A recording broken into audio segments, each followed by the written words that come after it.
Hello hi dears, എല്ലാവർക്കും പുതിയൊരു വീഡിയോയിലേക്ക് സ്വാഗതം. ഇന്ന് ഒരു തനി നാടൻ പഴംപൊരിയുടെ റെസിപ്പി നോക്കാം. അതിനായി 1 കപ്പ് മൈദാമാവ് എടുത്തിട്ടുണ്ട്. അതിൽ ടേസ്റ്റ് ബാലൻസിനായി അല്പം ഉപ്പ് ചേർക്കുന്നു. നിറത്തിനായി കുറച്ച് മഞ്ഞൾപ്പൊടി ചേർക്കാം.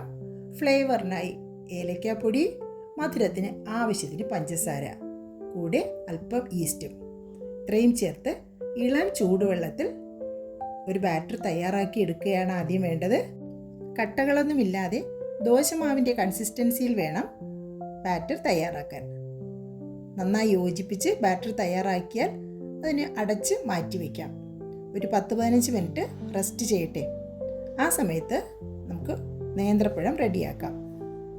ഒരു 3 നേന്ത്രപ്പഴമാണ് എടുത്തിട്ടുള്ളത്. അപ്പോൾ അത് തൊലിയൊക്കെ കളഞ്ഞ് നീളത്തിലാണ് 2ആയിട്ട് മുറിക്കുന്നത്. ഞാൻ കൂടുതൽ സ്ലൈസ് ചെയ്ത് ചെറുതാക്കുന്നില്ല. അപ്പോൾ 3 പഴം 6 പീസായിട്ട് മുറിച്ചെടുക്കുന്നു. പഴംപൊരി നമ്മുടെ തനി നാടൻ വിഭവമായിരുന്നിട്ട് കൂടി പെർഫെക്റ്റായിട്ട് തയ്യാറാക്കാൻ കഴിയുന്നില്ല എന്ന് പലരും പരാതി പറയുന്നുണ്ട്. നിങ്ങൾ ഈ വീഡിയോ കണ്ട് ഇതുപോലൊന്ന് തയ്യാറാക്കി നോക്കൂ.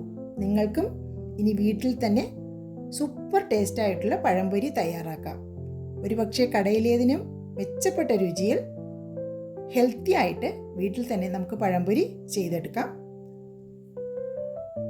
പഴമെല്ലാം ഞാൻ മുറിച്ചെടുത്തിട്ടുണ്ട്. നീളത്തിൽ 2ആയിട്ട് മുറിച്ചെടുത്തിട്ടുണ്ട്.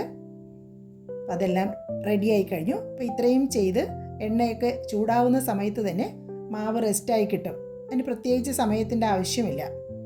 ഇതെല്ലാം റെഡിയാക്കി ഒരു പാൻ അടുപ്പത്ത് വെച്ച് അത് ചൂടാകുമ്പോഴേക്കും അതിൽ വെളിച്ചെണ്ണയാണ് ഉപയോഗിക്കുന്നത്. ഏത് എണ്ണ വേണമെങ്കിലും ഉപയോഗിക്കാം. നമ്മുടെ തനി നാടൻ വിഭവമായതിനാൽ വെളിച്ചെണ്ണയിൽ തന്നെ തയ്യാറാക്കാം എന്ന് കരുതി അത്രമാത്രം. അപ്പോൾ വെളിച്ചെണ്ണ നന്നായിട്ട് ചൂടായി വരണം.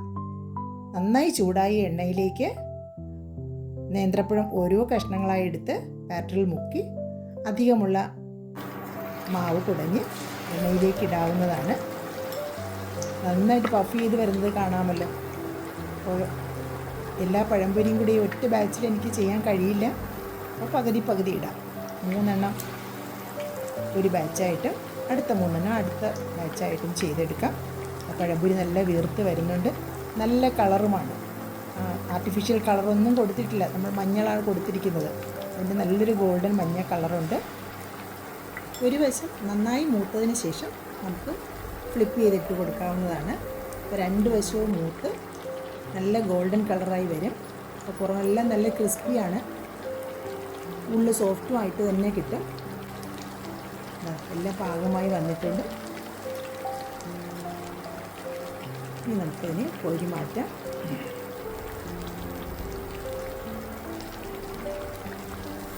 അതിപ്പോൾ പഴംപൊരി എടുക്കുകയാണ്. സൂപ്പർ കളറായിട്ട് വന്നിട്ടുണ്ട്.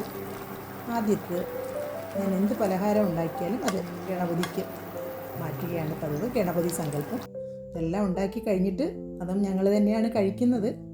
എങ്കിലും ആദ്യത്തേത് ആ സങ്കല്പത്തിലേക്ക് മാറ്റും. ബാക്കിയുള്ളത് കോരിയെടുക്കാം. അപ്പോൾ ഇതേ രീതിയിൽ തന്നെ ബാക്കി 3 എണ്ണം കൂടി വറുത്ത് കോരാം. ഇതെല്ലാം തയ്യാറായിട്ടുണ്ട്. അപ്പോൾ നമ്മുടെ സൂപ്പർ ടേസ്റ്റി ആയിട്ടുള്ള തനി നാടൻ വിഭവമായ പഴംപൊരി റെഡി ആയിട്ടുണ്ട്. അപ്പോൾ ഇന്ന് ഒരു കട്ടൻ ചായയോടൊപ്പം സെർവ് ചെയ്യാം. വൈകുന്നേരം ചെറിയ മഴയൊക്കെ ഉണ്ട്. കട്ടൻ ചായയും പഴംപൊരിയും ആകട്ടെ ഇന്നത്തെ വൈകുന്നേരം. അപ്പോൾ പഴംപൊരി ഇതുവരെ പെർഫെക്റ്റായിട്ട് തയ്യാറാക്കാൻ കഴിഞ്ഞില്ല എന്നുള്ള പരാതിക്കാർ ഇതുപോലൊന്ന് തയ്യാറാക്കി നോക്കൂ. ഇതിൽ ദോശമാവോ സോഡാപ്പൊടിയോ ഒന്നും ചേർക്കുന്നില്ല. നിങ്ങൾക്കും പെർഫെക്റ്റ് ആയിട്ടുള്ള പഴംപൊരി തയ്യാറാക്കാം. തയ്യാറാക്കി നോക്കി നിങ്ങളുടെ ഫീഡ്ബാക്ക്സ് അറിയിക്കൂ.